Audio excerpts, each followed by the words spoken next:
주요 이슈 마켓 리더에게 들어보겠습니다. 오늘 주제 화면으로 만나봅니다. 고금리 장기화, 채권 뜬다라는 제목인데요. 오늘 채권에 대해서 쉽고 명확하게 풀어주실 분 먼저 만나보겠습니다. 오늘은 사정상 전화 연결로 준비되어 있는데요. 매경 베스트 애널리스트 하나증권의 김상훈 위원 모시겠습니다. 안녕하세요. 네, 안녕하세요. 네, 반갑습니다. 오늘 저희가 채권에 대해서 좀 큰 그림부터 종목 이야기까지 좀 들어보려고 합니다. 큰 그림부터 짚어볼게요. 일단 지난주에 금통이란 이슈가 지나갔고 내용은 기준금리 동결이었습니다. 채권 시장에서 이 내용을 어떻게 받아들이고 있는지 먼저 좀 체크해 주시죠. 네, 우선 2월 금통위가 있었는데요. 그 부분에 대해서 좀 저희의 해석을 좀 말씀을 드리면 이번에 동결했다라는 점에 대해서 시장이 상당히 특히 채권 시장에 관심을 많이 가졌는데 우선 2020년 5월 달에 한국은행이 코로나19 대응 차원에서 기준금리를 0.5%까지 인하를 했었고요. 그로부터 15개월 뒤인 2021년 8월부터 금리를 인상하기 시작했습니다. 이러한 조치는 미국보다도 좀 선제적인 대응이었기 때문에 좀 시장에서는 우려도 있었지만 결국에는 좀 긍정적인 평가 쪽이 좀 우위였다라고 보시면 될 것 같은데 그로부터 올해 1월까지 300bp 기준금리를 인상해오다가 이번 2월 금통에서 동결을 결정한 겁니다. 근데 물론 이번 그 동결 결정이 인상기 중에 첫 동결 결정은 아니었다라는 부분들을 좀 아셔야 될 것 같고요. 2021년 10월 달하고 2022년 2월 이렇게 두 차례도 기준금리를 동결한 적이 있습니다. 그래서 이번 동결 자체를 좀 엄청난 의미로 받아들여야만 하는 이유는 저희는 없다라고 판단을 하고 있고요. 그리고 이번 2월 금통위 기자회견에서 한국은행 총재도 모두 발언을 하고 나서 마지막에 이례적으로 이번 동결 결정을 인상 기조의 그 종료로 받아들이지 말아달라고 좀 심신당부까지도 했거든요. 근데 이렇기 때문에 동결 자체에 너무 의미 부여를 하면 안 되겠지만 그럼에도 불구하고 과거의 동결 기조를 선택했었던 때와 지금이 다른 이유는 저희 입장에서는 분명히 있다라고 생각을 합니다. 우선 첫 번째로 대내 여건, 즉 우리나라 경기 펀더멘탈 자체가 인상기 초중반보다는 좋지 않은 모습을 지금 계속 보여주고 있습니다. 이번에 한국은행도 2월달, 5월달, 8월달, 11월달 이렇게 수정경제 전망을 발표를 하는데 이번 2월 수정경제 전망에서 성장률 전망치를 1.7에서 1.6으로 0.1%포인트 추가적으로 하향 조정을 했습니다. 그리고 이렇게 하향 조정을 할 때 전제 조건 두 가지가 있었는데요. 2분기부터 중국 경기 회복이 본격화될 거다라는 게 하나 있었고 그리고 지금 반도체 수출이 상당히 안 좋은데 하반기 이후부터는 IT 경기도 이제 회복세로 돌아설 거다라는 걸 가정하고 성장률을 이제 전망치를 수정했는데도 1.6으로 하향 조정됐다라는 점. 그리고 저희는 채권 시장이다 보니까 금리랑 상당히 연관성이 높은 우리나라 경기를 나타내는 동행지수 순환 변동치라는 걸 통계청에서 발표를 해줍니다. 물론 후행지표이긴 하지만 2개월 연속 좀 큰 폭 급락을 한 상황이고요. 그리고 수출 같은 경우도 이번 달에 이제 발표가 되게 되면 12개월 연속 무역 적자가 이제 지속이 될 것으로 좀 저희는 전망을 하고 있습니다. 그리고 고용자 수, 취업자 수 같은 경우도 증가폭이 8개월 연속 둔화되고 있기 때문에 이렇게 첫 번째 근거 자체는 대내 여건이 너무 안 좋다라는 부분들을 좀 짚고 넘어가야 될 것 같고요. 그리고 두 번째 같은 경우는 한국도 이번 인상 사이클에서 두 번 정도는 50bp, 즉 빅스텝 인상을 단행한 적이 있습니다. 근데 이 당시에 왜 그렇게 50bp를 인상했냐면 물가 또는 환율 급등에 기인을 했었습니다. 근데 하지만 지금 한국은행이 바라보는 베이스 시나리오, 물가와 관련한 기본 시나리오가 디스인플레이션이고요. 그리고 2월 FOMC에서 파월 의장도 디스인플레이션이 울퉁불퉁하긴 할 거지만 시작이 됐다라고 언급을 했었습니다. 그래서 저희가 하는이 지금 기자회견에서 총재가 얘기했던 기본 시나리오를 보면 3월달 물가부터는 지금 저희가 5.2까지 올라가 있는데 헤드라인 CPI 기준으로 근데 이게 4%대로 떨어질 거고 연말에는 3% 초반 그리고 내년에는 2% 중반 수준까지 하락하는 경로를 지금 제시를 하고 있습니다. 그래서 현재 1월달에 기준금리 마지막으로 우선 지금까지 마지막으로 올린 수치가 3.50%이기 때문에 만약에 물가가 한국은행이 제시하는 그 수준대로 움직일 경우에 기준금리보다 낮아지게 될 가능성들이 있고 그렇게 되면 한국은행 입장에서도 높은 금리를 유지해야 할 명분이 약화될 수밖에 없다라고 생각을 합니다. 물론 이번 2월달 금통위 핵심 키워드가 불확실성이었기 때문에 그리고 그 불확실성이 대외 여건에서 비롯되기 때문에 언제든지 전망치는 바뀔 수 있다라고 생각은 하고 있지만 그럼에도 불구하고 부동산 경기를 비롯한 대내 여건 악화나 정부가 지금 대출 금리를 낮추려고 하는 그런 기조들, 정책들을 보여주고 있는데 정부와의 호흡 등을 감안을 해보면 여기서 대내 여건을 무시한 채 대외 여건만 바라보고 추가 인상을 할 경우에는 저희는 국내 경기, 국내 펀더멘털은 더 악화될 가능성들이 있다라고 판단을 하고 있습니다. 자, 불확실성이라는 단어를 좀 사용해 주셨어요. 불확실하기 때문에 앞으로 어떤 결정을 하는지도 더 중요해질 것 같고, 사실 이번 동결은 인하의 신호가 아니라 인상 흐름 속 숨고르기다. 이런 내용도 함께 담겨주셨는데요. 자, 그렇다면 기준금리 3.5% 언제까지 지속될 것으로 보시는지도 좀 체크해 주세요. 네, 우선 방금 말씀드린 대로 기준금리 추가 인상 가능성을 배제할 수는 없는 상황이다라고 생각합니다. 지금도 원달러 환율이 1,300원 뚫고 올라서 1,320원 가까이 올라가 있고, 그리고 우리나라 국고 금리 같은 경우도 오늘 10bp 이상 지금 급등하는 그 장들을 좀 보여주고 있는데, 그럼에도 불구하고 현재 방금 말씀드렸던 것처럼 우리나라 경기의 수출 그리고 내수가 모두 안 좋은 상황이기 때문에 대외 요인에 의해 부득이하게 금리를 추가적으로 인상한다면 국내에 미친 영향은 부정적인 부분이 더 클 것으로 생각을 합니다. 그리고 만약에 추가 인상을 단행하게 되면 지금 뒤로 미뤄진 인하 기대들, 인하 반영 시점들이 오히려 더 앞당겨질 가능성이 크다고 저희는 보고 있습니다. 그보다 이번 통화정책 방향문에서 줄여서 통방문이라고 하는데 향후 통화정책 기조를 나타내는 문구가 맨 마지막에 실려 있습니다. 근데 거기에 상당 기간이라는 단어를 새롭게 추가했거든요. 기존에는 긴축 기조를 이어나갈 필요성, 이렇게만 적혀 있었다라면 그 문구에 상당 기간이라는 이 시간을 나타내는 단어를 추가했다는 얘기인데, 이 부분 자체가 연준이 계속해서 강조하고 있는 하이어 포 롱거 메시지를 한은도 강조하고 있다라고 보시면 좋을 것 같습니다. 근데 저희는 어쨌든 채권 시장 입장에서 바라보기 때문에 그럼에도 불구하고 인하 시점에 대한 관심이 상당히 높을 수밖에 없죠. 2년 동안 채권이 계속 금리가 급등하면서 가격 기준으로 약세를 보였었기 때문에 언젠가는 이제 인하로 돌아설 건데, 그 시점에 대해서는 아까 말씀드렸던 것처럼 물가 경로가 가장 중요할 것 같습니다. 지금 현재 부동산 규제 완화 정책이 쏟아지는 가운데 대출 금리도 기준금리는 올리고 있지만 대출금리는 정부의 영향 때문에 흐름이 다른 모습들을 보여주고 있거든요. 그래서 결국 물가가 완만하게 하락하는 모습이 이어진다면 한국은행도 인플레이션에 대한 우려를 낮추면서 인하 논의를 시작할 가능성이 없지는 않다라고 보고 있고요. 저희는 올해 4분기 정도부터는 인하에 대한 논의가 시작될 수 있다라고 생각을 합니다. 그리고 저희가 실제로 최종금리 도달하고 나서, 즉 최종금리다라고 하는 건 터미널 레이트, 우리나라가 금리 인상기에서 최종금리까지 도달하고 나서 인하로 전환되는 데까지 평균 시차를 저희가 찾아봤더니 90년대 이후로 한 11개월 정도가 걸렸었습니다. 그래서 그런 부분들을 8개월 정도가 걸렸기 때문에 이번 금통위, 올해 금통위 일정들을 감안해보면 4분기 정도, 10월달 또는 11월 금통위에는 인하에 대한 기대들, 물론 여기에 전제는 물가 경로가 한은이 전망하고 있는 기본 경로대로 움직일 경우에 이때부터는 인하에 대한 논의들이 시작될 수 있다라고 저희는 생각을 하고 있습니다. 네. 하지만 결국 우리가 주목해봐야 될 문제가 또 하나 있지 않나 싶습니다. 바로 미국의 긴축 우려가 재부각되고 있다라는 점인데요.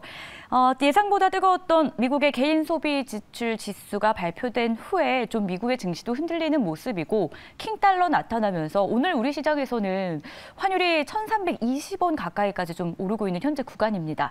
미국의 긴축 계속 이어질 것으로 전망하십니까? 우선 방금 말씀 주신 대로 1월 고용보고서 이후에 물가, 소매 판매, 그리고 이번에 PC 물가까지 좀 좋게 나오면서 네. 지금 연준의 최종금 눈높이가 이제 6%까지 올라가 있는 상황이죠. 근데 그 이유 자체가 1월달 경제지표 호조 때문인 겁니다. 그러니까 연준이 분기가 아닌 월간 데이터만 보고 바로 금리를 빅스텝으로 재가속한다거나 이러기에는 우선 명분이 좀 부족할 거다라고 저희는 보고 있고요. 그리고 우선 1월달 경제지표가 서프라이즈를 보였던 거는 많이 들으셨겠지만 계절성이 분명히 존재하고요. 그리고 물가 같은 경우는 산출 방식에 대한 재조정들, 이러한 배경들이 분명히 작용했다라고 생각을 합니다. 그래서 저희는 2월하고 3월 달에 발표되는 주요 경제 지표들이 전월 대비 1월만큼의 증가율을 보이지 않는다라고 하게 되면 최종금리, 이 터미널 레이트에 대한 눈높이는 언제든지 바뀔 가능성들이 높다라고 판단을 합니다. 그래서 실제로 지금 저희가 확인할 수 있는 2월 들어서 미국의 카드 소비 같은 이 데이터들을 보게 되면 재차 좀 감소하는 모습들이 경제 지표로 지금 확인이 되고 있거든요. 그러면 노 랜딩이라고 1월 고용 보고서 이후에 등장했던 이러한 내러티브들, 이런 서사 스토리들은 언제든지 바뀔 수 있다라고 생각을 합니다. 하지만 지금 당장에는 우선 브레이너드까지 백악관으로 떠난 상황에서 테일러 준칙이라고 하죠. 정말 경제 상태와 물가 상태들을 다 녹여가지고 과거의 경제 지표의 준칙으로 사용됐었던 이러한 부분들을 기반으로 해서 6% 수준의 기준금리가 적절하다는 매파적인 이코노미스트들이나 연준위원들의 의견들이 계속 유지가 되려면 방금 말씀드렸던 것처럼 2월 달의 고용이나 물가도 호조를 보여야 된다라는 건데, 만약에 이렇게 된다 그러면 당분간은 이런 매파적인 스탠스들 그리고 최종금리에 대한 눈높이가 추가적으로 상향 조정될 가능성들은 배제는 할 수 없다라고 생각합니다. 하지만 연준이 지금 중요시하는 건 하이어 포 롱거고, 하이어와 롱거는 좀 트레이드오프, 상충되는 관계에 있다라고 생각을 합니다. 지금 기준금리에 대한 최종금리 눈높이가 올라갔지만 24년 말에 인하를 반영하고 있는 유로달러 선물시장의 스프레드는 더 확대가 됐거든요. 그만큼 금리를 오히려 올리게 되면 노랜딩이 아니라 다시 경기 침체와 하드 랜딩으로 언제는 내러티브가 바뀔 수 있다라는 부분들을 채권 시장과 선물 시장이 지금 반영을 해주고 있다라고 생각을 하고 있기 때문에 우선 향후 2월 달과 3월 달 지표를 좀 확인해 봐야 된다라고 저는 좀 판단을 하고 있습니다. 네, 앞서 큼직한 이슈들을 저희가 먼저 점검을 해봤는데요. 그렇다면 이 이슈들 제외하고 또 채권 시장에서 주목해 볼 만한 앞으로 다가올 이벤트나 어떤 재료들이 또 있을지 점검해 주세요. 네, 우선 오늘 내일 유럽 물가들이 발표되기 시작하거든요. 내일 화요일 날 이제 오후에 프랑스랑 스페인 물가, 그리고 수요일 날 독일, 그리고 목요일 날 유로존 물가가 발표됩니다. 되게 근시안적인 지표다라고 볼 수도 있겠죠. 2월 달 거 바로 발표되는 걸 저희가 언급드렸는데, 저희가 이렇게 말씀드린 이유는 1월 PC 물가들도 사실상 저희가 CPI 발표됐었을 때는 나스닥이 상승하고 금리도 지표 발표 당시에는 조금 빠지는 모습들이 있었는데, 지금 이번에 PC 물가가 CPI 때랑 다르게 금융시장이 반응하는 이유 중에 하나는 PC가 가지고 있는 비중, 가중치들하고 그 중에서 헬스케어를 CPI 항목이 아니라 PPI에서 가져왔기 때문에 서프라이즈가 나타날 수 있는 이 확률은 분명히 존재했었습니다. 근데 그 부분들을 시장이 조금 간과했던 것 같고요. 그래서 저희가 단기적으로 2월 유럽 물가를 말씀드리는 이유는 지금 독일하고 프랑스 총재 간의 이견이 상당히 대립되어 있는 상황입니다. 그럼에도 불구하고